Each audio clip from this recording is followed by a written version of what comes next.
ഇന്നത്തെ വീഡിയോ പരിശോധിക്കുന്നത് നമ്മുടെ മൊബൈൽ ഫോൺ നമ്മൾ ഗൂഗിൾ ക്രോം ഉപയോഗിച്ചാണ് നമ്മൾ സെർച്ച് ചെയ്യാറുള്ളത്.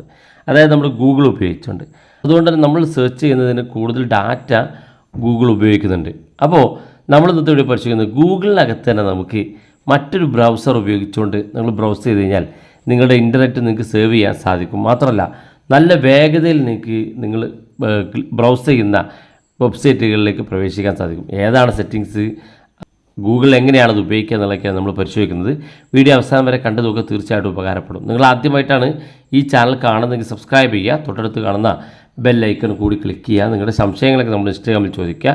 ഇൻസ്റ്റാഗ്രാമിൻ്റെ ലിങ്ക് ഡിസ്ക്രിപ്ഷനിലുണ്ട്, അതിൽ ക്ലിക്ക് ചെയ്തോടെ നിങ്ങൾക്ക് ഇൻസ്റ്റാഗ്രാം ഫോളോ ചെയ്യാൻ സാധിക്കുന്നതാണ്. അപ്പോൾ ഞാൻ അതിന് വേണ്ടിയിട്ട് ഗൂഗിൾ ക്രോം ഓപ്പൺ ചെയ്യാണ്.